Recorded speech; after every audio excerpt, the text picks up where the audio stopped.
처진 솔가지에 이렇게 매미가 위를 보고 앉았습니다. 소품이지만 비스듬히 가른 구도가 절묘하죠. 우리 산하를 일일이 답사해 진짜 풍경을 담아낸 진경산수의 대가 겸재정선의 솜씨입니다. 그런데 조금 이상합니다. 매미는 송진이 끈적하게 흐르는 소나무에는 좀처럼 앉지 않습니다. 그렇다면 겸재의 눈썰미가 무뎌진 걸까요? 하지만 그의 의도는 이 제목에 숨어 있습니다. 한서는 날이 서늘해지는 처서 무렵 허물을 벗는 는매미를 말합니다. 곧 추위가 닥쳐서 죽는 게 무서워 더는 울지 않는다고 해서 이런 고사성어가 나왔죠. 후환이 두려워 쓴소리, 고든 말을 못한다는 뜻입니다. 소나무에 앉은 겸재의 매미는 그런 세태를 고집습니다. 중국이 갈수록 언론 자유를 옥죄면서 홍콩과 중화권에 등장한 용어가 그래서 한선 현상, 한선 효과입니다. 언론가 움츠러들어 비판과 감시를 제대로 못하는 위축 효과를 가리킵니다. 처서를 앞두고 민주당이 국회 상임위에서 언론중재법을 일방 처리했습니다.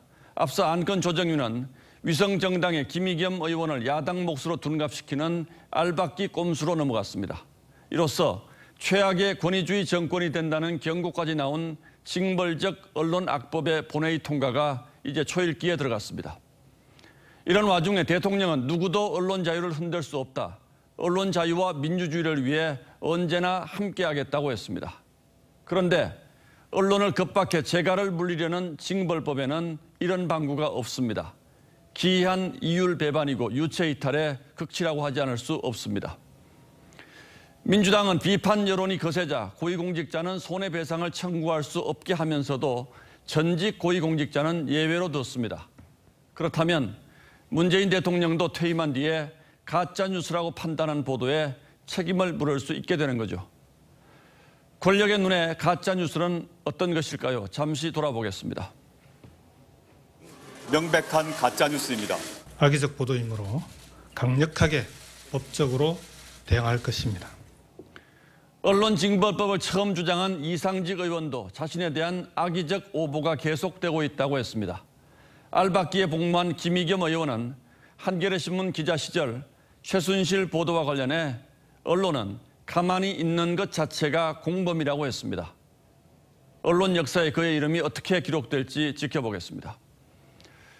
민주주의 사회에서 언론은 필요하면 가까이 하고 불리하면 멀리할 수 있는 존재가 아닙니다.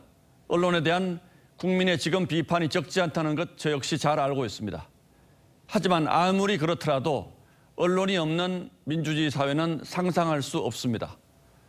대통령은 언론이 제대로 감시하고 비판하면 권력이 부패할 수 없다고 했습니다. 그래서 언론 자유가 정권도 지켜준다고 했죠. 더없이 맞는 말입니다. 그렇다면 그 말을 한번 뒤집어 보시기 바랍니다. 8월 20일 앵커의 시선은 울지 않는 가을 매미였습니다.